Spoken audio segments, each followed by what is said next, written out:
салом бинандагони азиз, барномаи ахбори озодиро бо хабарои тозаи Тоҷикистону ҷаҳон манзури шумо мекунем. Шалои Гулхоҷа ҳастам дар хидмататон. Нахуст таваҷҷӯҳ намоед ба сархати мавзӯи барнома имрӯз 28 июн. Сафорати Тоҷикистон мегӯяд аз муҳоҷире ки дар муқобили скинҳедҳо истодагарӣ намуд ҳимоят хоҳад кард. оё зиёрат аз мазор метавонад дарди дандонро таскин бахшад ва ё аз заҳри мору каждум эмин нигоҳ дорад? این زیارتگاه برای امین ماندن از خزندگان مثل مار و کژدم است. یک کمی از خاک زیارتگاه را به خانه میبریم، خزندگان را گم میکنیم. ва кишоварзони хатлонӣ исрор меварзанд ки имсол ҳосили полизиҳо аз соли гузашта бештар буда харидорони тарбузу ҳандалак низ кам нест. чорум чинакшаи ҳамин 3 сом 2.5 сом 2 сом фоқистем. сафорати Тоҷикистон дар Русия мегӯяд дар робита ба боздошти Амиршоҳ Ҳусейнови 21 сола ба вазорати хориҷаи Русия нота мефиристад. ин зодаи Тоҷикистонро рӯзи 25 июн барои занозанӣ бо скинҳедҳо дар ғарби Москав дастгир карданд. ӯ ба авбошӣ гумонбар мешавад.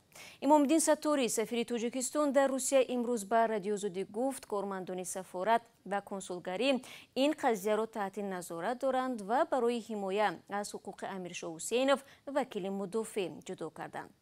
дар нимаи дуввуми имрӯз додгоҳи шаҳри Москав бояд чораи пешгирӣ нисбати Ҳусейновро эълон кунад. занозанӣ байни гурӯҳе аз тосарҳо ва чанд нафар аз зодагони Доғистон бо шумули Амиршоҳ Ҳусейнов шоми 23 июн ва баъди он ба амал омад ки скинҳедҳо бо нидоҳои Русия барои русҳост, Москав барои москавиҳост шиор заданд. Содир Ҷаборов, раиси ҷумҳури Қирғизистон, ҳамин соатҳо ба Душанбе мерасад. ин нахустин сафари як мақомдори баландпояи қирғиз баъди муноқишаи хунин дар марзи Тоҷикистону Қирғизистон мебошад. Коршиносон мегӯянд сафари Содир Ҷаборов дар давраи сардии равобити Душанбе ва Бишкек муҳим аст. Мулло Раҷаб Юсуфӣ ва Барод Юсуфӣ аз омодагӣ ба сафари раиси ҷумҳури Қирғизистон гузориш медиҳанд. این پرچم ها یگانه نشانه آن است که رئیس جمهوری قرقیزستان به تاجیکستان می آید. در نظر است که صادر جباروف شام امروز 28 ایون وارد دوشنبه شود. در پایتخت تاجیکستان آمادگی جدی برای پیشواز صادر جباروف به مشاهده نمی رسد. درباره سفر رئیس جمهوری قرقیزستان روز 24 ایون وزارت کارهای خارجه تاجیکستان خبر داد و از نمایندگان وسایل اخباری آمد دعوت کرد که خود را ثبت نام کنند، ولی با گذشت 3 روز نه مقامات تاجیکستان و نه مقامات قرقیزستان درباره جزئیات این سفر هیچ گونه شرح نمی‌دهند. دفتر مطبوعاتی پرزیدنت تاجیکستان گفت که فردا برنامه سفر اعلان خواهد شد. این نخستین سفر صادر جباروف به حیث رئیس جمهوری قرقیزستان به تاجیکستان می باشد. کارشناسان تاجیک درباره این سفر چنین نظر دارند. اهمیت اساسی این سفر در اون است که یکی مناسبت های بین تاجیکستان و قرقیزستان که بعد از حادثه های آخر اپریل سر زده بود، این یک آب شدن دارد. به خاطر چی؟ به خاطر که تا لحظه ای که ما در رو برای همدیگر نکشاییم، تا لحظه ای که ما با هم گفتگو نکنیم، مناسبت نکنیم، مشکلات حل نمی شود. صادر جباروف در شرایط به تاجیکستان می آید که روزهای 28 و 29 اپریل مرز تاجیکستان و قرقیزستان شاهد یک مناقشه خونین شد که از هر دو طرف ده‌ها کشته و زخمی بر جای گذاشت. بعد از این مناقشه مناسبت دوشنبه و بیشکک به سردی گرایید و مقامات قرقیزستان مرز خود را برای شهروندان تاجیکستان بستند. هنوز مشخص نیست که مسئله باز کردن مرز قرقیزستان به هم علامت گذاری سرحد دو کشور تا کجا در جریان سفر صادر جباروف به دوشنبه بررسی و در نهایت جانب‌ها به چه سازشی میرسند. ولی بسیاری ها در تاجیکستان و قرقیزستان منتظر آن هستند که در نهایت دوشنبه و بیشکک در مسئله علامت گذاری مرز به سازش میرسند و به جنگ و خونریزی در سرحد خاتمه میبخشند. مولا رجب یوسفی، برات یوسفی، آزادی، دوشنبه. در ادامه موضوع از زمان سر زدن مناقشه در مرز قرقیزستان با تاجیکستان 1.5 ماه سپری شد. حکومت قرقیزستان وعده داده بود که به صاحبکاران زیان دیده برای برقرار نمودن انشاءاتشان یاری میدهد، اما هنوز به آنها کسی کمک نکرده است. حکومت خانه‌های استقامتی را هم برقرار ننموده است، اما یک شرکت بیناکاری و جانب ترکیه این کار را بر دوش خود گرفتند. تفصیلات در گزارش نوبتی. ما اینجا را پاک کردیم، قبط انداوه را کندیم، تدریجاً به برقرار کردن شروع کردیم، اما از جانب دولت یاری نیست. چند ماه پیش اینجا نقطه عوضی روغنی ماشین عمل میکرد. بعد از مناقشه مسلحانه در مرز از این نقطه پردرآمد چیزی باقی نماند. به ما گفتند که خودمون اطراف را تازه کرده به کارهای برقرارسازی پردازیم. من برای فروش با ارزش 2 میلیون سام بار داشتم. با قرضهای پیشینم 2.5 میلیون سام می شود. قرض دهندگان پول را طلب دارند، باید برگردانند. این بینای 2 آشیانه به توردلی گپروف تعلق دارد. در آشیانه یکم آن فروشگاه و در آشیانه دوم داروخانه جایگیر بود. برای وسیع کردن کار تجارت صاحبکار $15,000 قرض گرفت. می‌خواستیم اینجا را شوییم اما برق نیست. چیکار کنیم؟ پس از این حادثه بانک راضی شد مهلت بازگردان قرض را باز دارد و به او امتیاز داد. بنابر آمار رسمی در دهه ارکه 28 انشاءات صاحبکاران سوخته است. صاحبکاران بیش از 1 ماه منتظر کمک از حکومت بودند. در نوبت اول ما ساختمان خانه‌های ویران شده را بررسی می‌کنیم. مهلت دقیق برقرارسازی معلوم نیست. بعد از انجام ساختمان خانه‌ها برای بنا کردن انشاءات صاحبکاران یاری رسانیده می‌شود. ساختمان 8 انشاءات اجتماعی راهی که به دهه‌های ویران شده می‌برد بر دوش حکومت است. اما خانه‌های ویران شده را طور مقامات می‌گویند حکومت برقرار نمی‌کند. ساختمان 36 خانه را شرکت‌های ساختمانی بر عهده گرفتند. 136 خانه دیگر را یک شرکت ترکی که از آن نام برده نمی‌شود خواهد ساخت. دولت کارهای نقشه کشی و خریطه سازی را به انجام رسانیده است. در تاجیکستان برقرارسازی خانه‌های از جنگ آسیب دیده در آستانه انجامیابی است. رجب‌بای احمدزاده رئیس ولایت سوخت به مکان‌های آسیب دیده رفت و گفت که تنها کارهای آرایش و رنگ و بار داخلی خانه‌ها باقی مانده است. در جریان مناقشه مرزی میان تاجیکستان و قرقیزستان 55 خانه ویران شد. شما برنامه خبری رادیو زودی رو تماشا دارید. در افغانستان تعداد آنهایی که برای طلب شفا از بیماری به یگان زیارتگاه میروند زیاد است. هرچند بحث در بین علمای اسلامی درباره درستی این کار کم نمی شود. در اروزگان یکی از ولایت‌های جنوبی افغانستان که مزارهای زیادی دارد، حتی زیارتگاهی موجود است که مردم برای ترسانیدن مار و کژدم به آنجا می روند. ادامه در گزارش میرزا نبی خالقزاد. کوبیدن میخ با امید تسکین درد دندان در مزار در دهه سرچینخیل در ولایت اروزگان افغانستان. وکیل احمدی 22 ساله چند روز باز از درد دندان عذاب میکشد. باور دارد که با کوبیدن میخ به چوب و دعاخوانی در این زیارتگاه درد دندانش میماند. قبلا هم یک میخ با امید شفا به اینجا کوبیده است.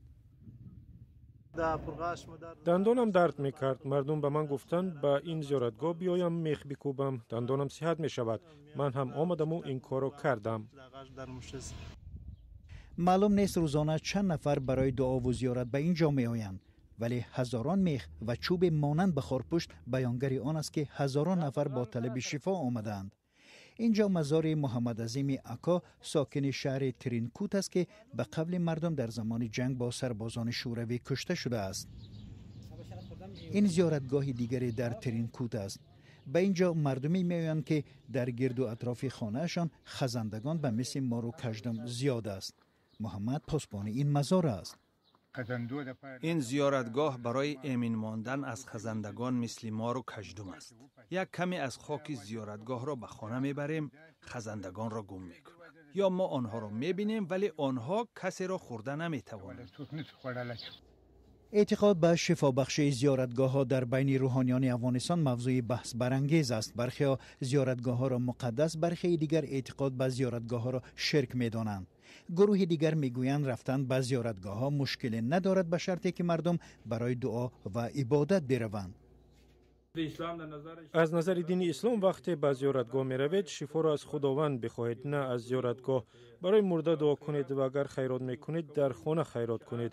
بگوید خدایا ثوابش را به فوتیدگان ما برسان. اروزگان یکی از آن ولایت‌های افغانستان است که زیارتگاه‌های زیادی دارد. مردمان ولایت‌های همسایه قندهار و هلمند نیز به آن جایها می‌آیند و فکر می‌کنند که دعا کردن در زیارتگاه‌ها مشکلشان را حل می‌کند.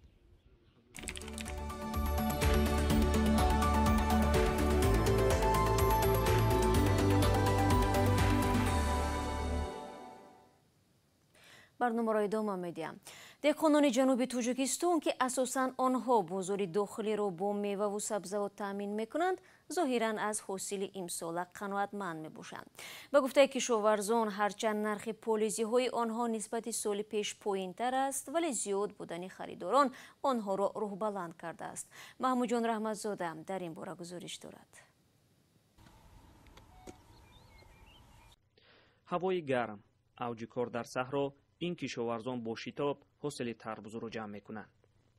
تویچی محمدوف شتاب دارد، چون 5 گکتار تربوز دارد، حاصل زیاد است و باید زودتر جمع‌آوری و به فروش برآورده شود. خدا را شکر اینه سورت نو، اینه آراشان گفته مایده 6 کیلو می شود تا 35 کیلو را تربوز میتیه. اگر خوش رو نگاه کنی اینا پالاکو ناغزه. اینا دهقانان میگویند امسال حاصل تربوز بهتر از سال گذشته بیشتر بوده، خریدارش نیز کم نیست. پورینا خوا کمتر بیزه آمدگی بود، لیکن پالاکو این چینا اوجا خو رفتگی بود. این سال خدا را شکر خوا ناغزه. پوستی هندلک زر شده بسیارش میخوشکد. معلوم که وقت چیندنش است تا تلف نیابد. انور یولداشوف ساکنی ناحیه جلالالدین بلخی 12 گکتار زمین دارد که 50 سوتیخ آن هندلک نوع سکته بوده است. چهارم چنکشه همین 3 سوم 2.5 سوم 2 سوم فروختیم. کشاورزان در ناحیه بلخی میگویند هرچند نرخ محصولات پولیزی آنها نظر به سال گذشته پایین‌تر است، ناامید نیستند چون که خریدار هست. صادرات این سال در ناحیه به مقدار 6800 تن به نقشه گرفته شده است که الکی 76.9% دورنما اجرا گردیده است. تربوز وابسته به وزنش از سری پلک از 5 تا 10 سومون فروخته می شود، ولی فروشندگان دست دیوم جایهای دیگر آن را از 7 تا 15 سومونی می فروشند. امسال نه تنها حاصل تربوز بلکه دیگر میوه و سبزیجات نیز زیاد و ارزان تر بوده است.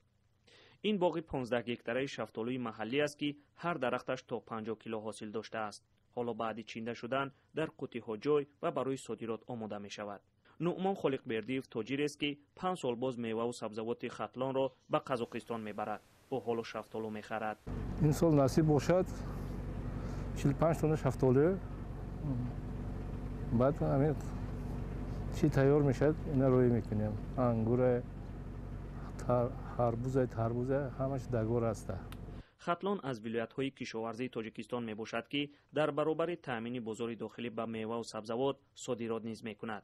امسال 80036 تن میوه و سبزیجات به خارج برآورده شده است که 266000 تنش تربوز و زیاده از 2000 تنش میوه بوده اند. اما محصولات دیگر کشاورزی گاهی در بازار داخلی و خارجی به خریدار است و کشاورزان 10,000 سومانی ضرر میبینند. و مقامات توجیک میگویند دوام 3 روز بیش از 52,000 نفر در کشور واکسینه ضد کووید 19 گرفتند. در هفته اخیر پزشکان به خانه و مسجد و کارخانه ها رفته ساکنان را ضد کرونا ویروس اعلام میکنند. دفتر مطبوعاتی وزارت تندرستی توجیکستان خبر داد که تا روز 27 ایون بیش از 205,000 نفر در کشور ضد کرونا ویروس اعلام کرده شدند. با اعتراف خروج دوباره کرونا ویروس در توجیکستان مقامات تلاش دارند اهالی را به گرفتن واکسینه وادار نمایند.